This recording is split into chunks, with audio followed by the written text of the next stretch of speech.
வணக்கம். இன்னைக்கு உற்சாக நியூஸ் சேனல்ல எதை பத்தி பார்க்க போறேன்னா, அமாவாசை நாளன்று எப்படி நம் முன்னோர்களை வழிபடலாம், எப்படி தெய்வ வழிபாட்டில் மேற்கொள்ளலாம் என்பதை பற்றி காணலாம். புது நிலவு மறைமதி அல்லது அமாவாசை என்பது நிலவின் முதல் கலையாகும். வானியலின்படி நிலவும் கதிரவனும் ஒரே நேர்கோட்டில் வரும் நாளே புது நிலவு ஆகும். இந்நாளின் கதிரவ ஒளியானது புவியின் இருந்து காண இயலாத நிலவின் பிற்பாகத்தின் முழுமையாக பதிக்கிறது. எனவே நாளின் புவியை நோக்கி இருக்கும் நிலவின் முற்பாகம் ஒளியின்றி இருக்கும்.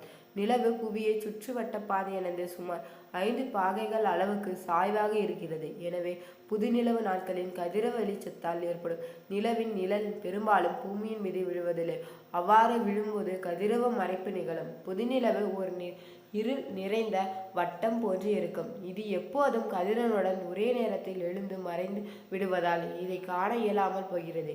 எனினும் முழு கதிரவ மறைவு நிகழ்வின் உச்ச நிலையின் போது மட்டும் புதுநிலவு வெறும் கண்களால் காண இயலும். சந்திரமானம் எனப்படும் நிலவை அடிப்படையாக கொண்ட சில கணிப்பு முறைகளின் புதுநிலவு நாளை மாதத்தின் முதல் நாளாக கொள்ளப்படுகிறது. மொத்தமுள்ள 16 திதிகளின் அமாவாசை திதி மற்றும் முன்னோர்களின் வழிபாட்டிற்குரிய திதியாக குறிப்பிடப்பட்டுள்ளது. மற்ற நாட்களின் காலையின் குளித்து முடித்து விளக்கேற்றி வீட்டில் இறை வழிபாட்டின் மேற்கொள்ள வேண்டும் என வலியுறுத்தப்படுகிறது.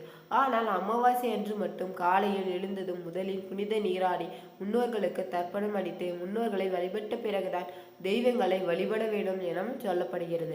முன்னோர்களின் ஆசி இருந்தால்தான் இறை அருள் கிடைக்கும் என்பதால் அமாவாசையில் முன்னோர்களின் அருளை பெறுவதற்காக நாளாக சொல்லப்படுகிறது. அமாவாசை என்பது முன்னோர்களின் வழிபாட்டிற்குரிய நாளாகவும் அதோடு முன்னோர்களுக்கு உரிய கிரகமான சூரிய பகவானை வழிபடுவதற்குரிய நாளாகும். அதனாலேயே அமாவாசை அன்று தர்ப்பணம் கொடுத்த பிறகு சூரியனுக்கு தண்ணீர் படைத்து வழிபட வேண்டும் எனவும் சொல்லப்படுகிறது. இந்நாளில் நாம் அளிக்கும் பிண்டதானம், தர்ப்பணம், தான தர்மங்களின் பலன்கள் நம்முடைய முன்னோர்களின் சென்றடையும் என்பது நம்பிக்கை. அமாவாசை திதி என்பது முன்னோர் வழிபாட்டிற்குரிய நாளாக இந்து சமயத்தில் குறிப்பிடப்பட்டுள்ளது. இந்த நாளில் முன்னோர்களை நினைத்து விரதம் இருந்து அவர்களுக்கு சீராத்தம், பிண்டதானம், தர்ப்பணம் ஆகியவை செய்தால் நமக்கு அமைதியும் மகிழ்ச்சியும் கிடைக்கும் என நம்பப்படுகிறது. அதனால் அமாவாசை திதியில் முன்னோர்களை வழிபடுவதும் விரதம் இருப்பதும் புனித நீராடுவதும் தான தர்மங்கள் செய்வதும் ஆகியன சிறப்புக்குரிய கருதப்படுகிறது. அதிலும் சித்திரை மாதத்தில் வரும் அமாவாசை பல விதமான துன்பங்களை போக்கக்கூடியது என சொல்லப்படுகிறது. அமாவாசை நாளில் விரதம் மேற்கொள்ளும் போது மதியம் இலையில் சாப்பிட வேண்டும். காகத்துக்கு உணவு வைத்த பின்னரே சாப்பிட வேண்டும். அமாவாசை நாளில் நாம் செய்யும் ஒவ்வொரு வழிபாடும் நம் முன்னோர்களுக்கு சென்றடையும் என்பது நம்பிக்கை. அவர்களுக்கு சேரும் புண்ணியம் யாவும் நமக்கும் வந்து ஏறும். நமக்கு மட்டுமின்றி நம் சந்ததிக்கும் வந்து சேரும் என்பதை மறந்து விடாதீர்கள். முன்னோர்களுக்கு தர்ப்பணம் கொடுக்க விரதம் இருக்கும் இந்த நாளில் என்ன செய்யலாம் என்பதை இனி பார்க்கலாம். எந்த வழிபாட்டை வேண்டுமானாலும் செய்யாமல் இருக்கலாம். ஆனால் முன்னோர் வழிபாட்டை மட்டும் ஒருபோதும் செய்யாமல் இருக்கக்கூடாது என்று கூறுவார்கள். மதுரக்காரனாகிய சந்திரனும் பிதுர்காரனாகிய சூரியனும் ஒன்றாக இணையும் காலமே அமாவாசை. அந்த தினத்தில் மறைந்த முன்னோர்களுக்கு திதி தர்ப்பணம் செய்து உணவு படையலிட்டு அவர்களின் ஆசி பெறும்போது நமது பாக்கியஸ்தானம் வலிமை பெறும். இதன் மூலம் திருமண தடை, குழந்தை பிறப்பு தாமதம், வறுமை, நீடித்த நோய், கடன் தொல்லை போன்ற பிரச்சனைகள் நீக்கி கர்ம வினைகளின் பரிகாரம் தேடிக்கொள்ளலாம். பித்ருக்கள் சக்தி நிறைந்தவர்கள். அவர்கள் ஆசீர்வாதத்தால் புண்ணியமும் செல்வமும் கிடைக்கும். எனவே நம்முடைய வீட்டு வாசலில் காத்திருக்கும் முன்னோர்களுக்கு தர்ப்பணம் கொடுக்க வேண்டும். காலை 6:30 மணிக்குள் தர்ப்பணம் கொடுப்பது நல்லது. அப்படி கொடுக்க முடியாதவர்கள் சூரியன் மறைவதற்குள் தர்ப்பணம் கொடுக்கலாம். ரகு காலம், யமகண்டம் ஆகியவை பொருந்தாது. மதிய வேளை தர்ப்பணம் செய்ய மிகவும் உகந்தது. தர்ப்பணம் கொடுக்கும்போது தங்களின் கோத்திரம், குலதெய்வம், 3 தலைமுறையின் பெயர்களை கூற வேண்டும். அமாவாசை நாளில் யாரெல்லாம் பித்ருக்கள் என்று சொல்லப்படும் முன்னோர்களை பெற்றோர்களின் முறையே வழிபட்டு வணங்கி ஆராதிக்கிறார்களோ அதனால் கிடைக்கும் பலன்கள் மொத்தமும் அவர்களுக்கு மட்டுமின்றி அவர்களின் பிள்ளைகளுக்கும் போய் சேரும் என்று தர்மசாஸ்திரம் நமக்கு அறிவுறுத்துகிறது. அமாவாசை நாளில் பெற்றோர் இல்லாத கணவன் விரதம் இருக்கலாம். அதே சமயம் கணவன் விரதம் இருக்கிறாரோ சாப்பிடாமல் இருக்கிறாரோ என்று மனைவியும் விரதம் இருக்கக்கூடாது. கணவன் இருக்கும்போது அவர்களை சுமங்கலிகள் என்று சொல்வார்கள். சுமங்கலிகள் ஒருபோதும் அமாவாசை நாளில் விரதம் இருக்கக்கூடாது. ஆகவே மனைவியானவள் விரதம் இருக்காமல் சாப்பிட வேண்டும். இன்னொரு விஷயம், அமாவாசை விரத நாளில் விரத படையலாக மாமனார் மாமியாருக்காக சமைத்த உணவை வெறும் வயிற்றுடன் சமைக்க கூடாது என்றும் காலை உணவை எடுத்துக்கொண்டு பிறகுதான் சமைக்க வேண்டும் என்றும் அறிவுறுத்தப்படுகிறது. நாளில் காலையில் தர்ப்பணம் செய்ய வேண்டும். காலை உணவு எடுத்துக்கொள்ளாமல் இருக்க வேண்டும்.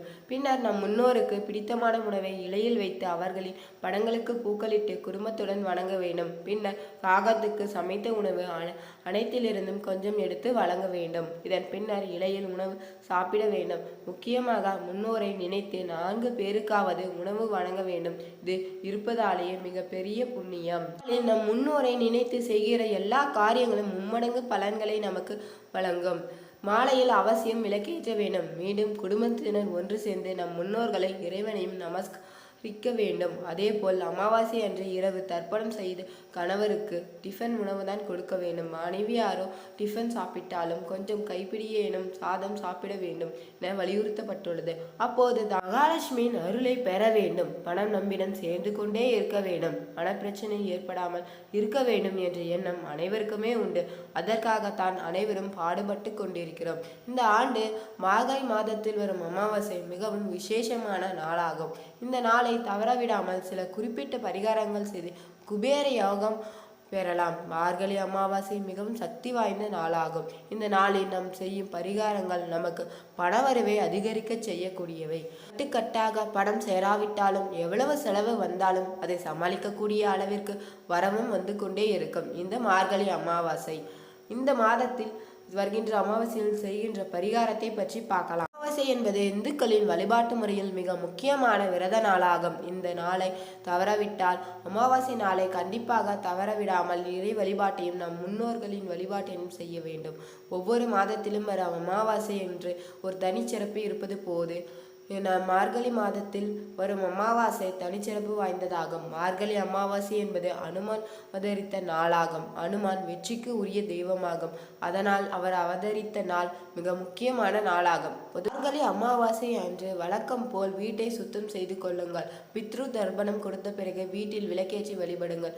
மாலையில் குபேர வேலை என சொல்லப்படும் 6 மணி முதல் 8 மணி வரையிலான நேரத்தில் வீட்டில் விளக்கேற்றி வைத்து 3 ரூபாய் நாணயங்களை பூஜை அறையில் வைத்து மனதார வேண்டிக் கொள்ளுங்கள். நிதி தொடர்பான உங்களின் குறைகள் பிரச்சனைகள் எதுவாக இருந்தாலும் அதை சொல்லி வேண்டிக் கொள்ளுங்கள். 3 ரூபாய் நாணயங்களை எடுத்துக்கொள்ளுங்கள். முதல் 1 ரூபாய் கடுகு பொட்டி வைத்திருக்கும் டப்பாவில் போட்டு வையுங்கள். வழக்கமாக கடுகு வைத்திருக்கும் அச்சரை பெட்டி இல்லாமல் தனியாக ஒரு டப்பாவில் கடுகை கொட்டி அதற்கு 1 ரூபாய் நாணயத்தை போட்டு வையுங்கள். கடுகிற்கு பணத்தை ஈர்க்கும் தன்மை உண்டு. அதனாலேயே பழங்காலம் துவங்கி நம்முடைய வீடுகளில் கடுகு டப்பாவில் போட்டு வைக்கும் வழக்கம் உண்டு. இப்படி செய்வதன் மூலம் பணம் சேர்கிறதோ இல்லையோ பணத்திற்கு பஞ்சம் என்பது எப்போதும் ஏற்படாது. அடுத்ததாக மற்றொரு 1 ரூபாய் நாணயத்தை உங்கள் வீட்டில் உள்ள கல்லுப்பு ஜாடியில் போட்டு வையுங்கள். கல்லுப்பு இல்லாவிட்டாலும் இந்த நாளில் சிறிதளவு கல்லுப்பு வாங்கி ஒரு ஜாடியில் கொட்டி உங்களின் சமையல் அறையில் வையுங்கள்.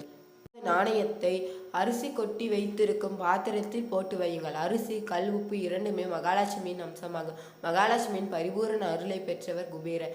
அவருக்குரிய நேரத்தை 1 ரூபாய் நாணயங்களை இந்த 3 இடங்களில் வைத்தால் மகாலட்சுமியும் குபேரரும் உள்ளம் மகிழ்வாக. இதனால் உங்கள் வீட்டில் பணம் சேர்ந்து கொண்டே இருக்கும். பணம் கஷ்டம் என்பது வரவே வராது. தோறும் அமாவாசை அன்று தர்ப்பணம் தர முடியாதோர் ஆண்டுக்கு ஒரு முறை வரும் தை அமாவாசையில் தர்ப்பணம் கொடுத்து அனைத்து மாதத்திலும் தர்ப்பணம் தந்த பலனை பெறலாம். வருகின்ற 4ஆம் தேதி வரும் தை அமாவாசை மகாதாய புண்ணிய காலமாகும். மகாதாய புண்ணிய காலம் 60 வருடங்களில் ஒரு முறை மட்டுமே ஏற்படும். அதாவது சூரியன் உதயமாகும் நேரத்தின் வயதீபாத யோகத்தின் 4வது பாதமும் அமாவாசையின் முதல் பாகமும் திருவோண நட்சத்திரமும் ஒரு சேரி கிடைப்பது மிகவும் விசேஷமாகும். அன்றைய தினம் சூரிய உதயத்திற்கு முன்பாக கடற்கரை, நதி, ஆறு, குளம், கிணறு பகுதிகளில் பித்ருக்களும் தர்ப்பணம் தர வேண்டும். பித்ருக்களுக்கு பூஜை செய்து அந்தணர்களுக்கு தானம் தரும் பொருட்களில் பூசணிக்காய், வாழைக்காய் போன்ற காய்கறிகள் இருக்க வேண்டும். அதன் பிறகு வீட்டில் இருக்கும் நமது முன்னோர் படங்களுக்கு துளசி மாலை அணிவித்து முன்னோர்களுக்கு பிடித்த உணவை படைத்து வணங்கி அதை காக்கைக்கு வைத்து பிறகு சாப்பிட வேண்டும். அன்றைய தினம் ஏழைகளுக்கு அன்னதானம், ஆடை தானம் வழங்கலாம். இதுவரை பித்ருக்கள் கர்ம காரியங்களை செய்தவர்கள் கூட தை அமாவாசையில் அதை செய்து அளவிட முடியாத பலனை பெறலாம். தை அமாவாசை என்பது கோடி சூரிய கிரகணத்திற்கு சமமாகும். நீர்நிலைக்கு சென்று தர்ப்பணம் செய்ய முடியாதவர்கள், பெண்கள் ஆகியோர் ஆதரவற்ற முதியோருக்கு உணவு தந்து வீட்டிலோ சிவன் கோவிலிலோ ஆத்மார்த்த வழிபாடு செய்தாலே பலன் கிடைக்கும். திங்கட்கிழமையோடு சேர்ந்து வரும் அமாவாசை நாளில் அரச மரத்தை சுற்றி வரலாம். இதன் மூலம் பல நன்மைகளையும் பெறலாம். சந்திர ஆதிக்கம் மிகுந்த அமாவாசையும் சந்திரனுக்குரிய திங்கட்கிழமையும் சேர்ந்த நாளில் அதிகாலையில் அரச மரத்தை நாராயணமாக பாவித்து மூலதோ பிரம்மஹே ரூபாய என்ற மந்திரத்தை சொல்லியபடி 108 முறை வலம் வர வேண்டும். இதனால் எல்லாவித நன்மைகளும் வந்தடையும்.